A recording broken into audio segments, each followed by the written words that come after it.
Hei, kawan, sebelumnya kenal ini aku Ilya Nurwi Cahyo dari akuntansi 2023 ENIM 001. Agak cuma aku loh yang di sini, ada juga kawan aku nih. Hai, kawan, aku Almas Rido Fatlur Rahman dari akuntansi 2023 ENIM 022. Di sini, kita akan jelasin tentang proses analisis isi laporan keberlanjutan berdasarkan indeks GRI. Yuk ikutin! Sebelumnya apa sih GRI itu? Global Reporting Initiative atau GRI adalah organisasi internasional independen yang menyediakan kerangka kerja sebagai pedoman dalam pelaporan berkelanjutan yang mencakup bidang ekonomi, lingkungan, dan sosial. Selanjutnya jenis-jenis GRI. Global Reporting Initiative, GRI, telah mengalami beberapa revisi sejak pertama kali diterbitkan pada tahun 2000. Revisi pertama menghasilkan GRI G2 pada tahun 2002, yang memperbarui panduan laporan berkelanjutan oleh Dewan Direksi. Selanjutnya, GRI G3 dirilis pada tahun 2006, diikuti oleh GRI G3.1 pada tahun 2011. Pada tahun 2013, GRI G4 diperkenalkan dengan fokus pada transparansi dan materialitas.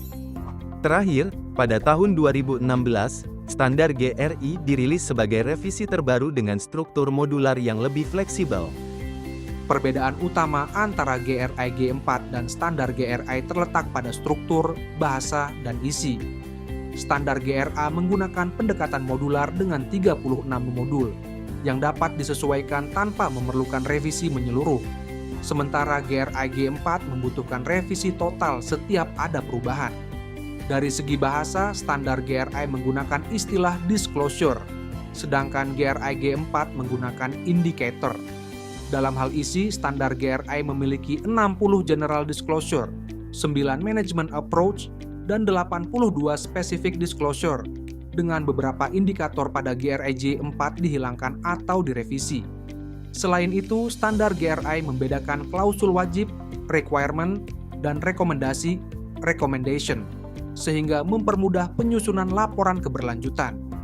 Secara keseluruhan, standar GRI menawarkan pendekatan yang lebih efisien, fleksibel, dan modern dibandingkan GRI G4. Struktur standar GRI. Yang pertama, standar universal. Standar ini mencakup topik-topik seperti tata kelola, strategi, dan pendekatan manajemen. Kedua, standar sektor. Menyorot peningkatan kualitas, kelengkapan, dan konsistensi pada laporan keberlanjutan perusahaan dengan memberikan panduan tambahan untuk perusahaan di sektor-sektor tertentu, seperti pertanian, manufaktur, dan jasa keuangan. Dan yang terakhir yaitu ketiga, standar topik.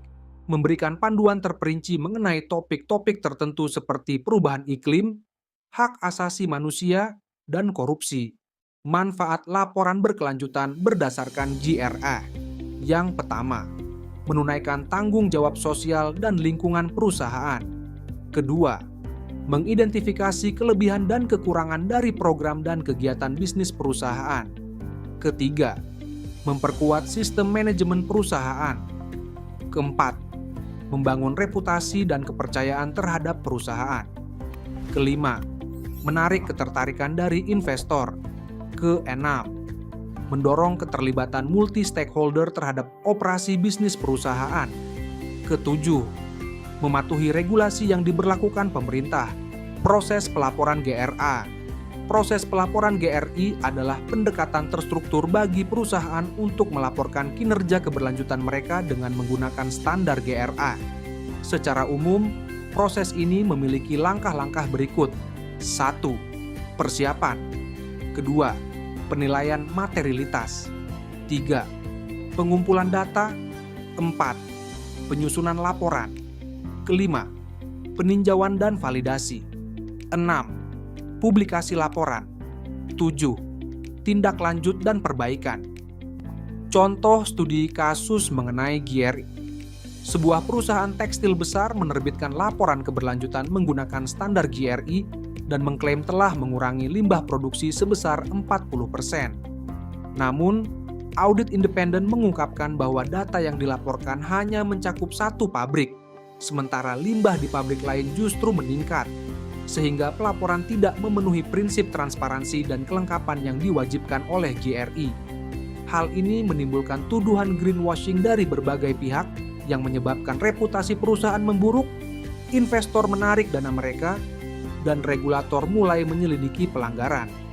Untuk memperbaiki situasi, perusahaan merevisi laporan dengan mencakup semua operasi, melibatkan auditor independen untuk verifikasi, dan meningkatkan transparansi serta akuntabilitas dalam pelaporan keberlanjutan. Sekian pemaparan materi dari kami. Kurang lebihnya kami mohon maaf. Terima kasih. Wassalamualaikum warahmatullahi wabarakatuh.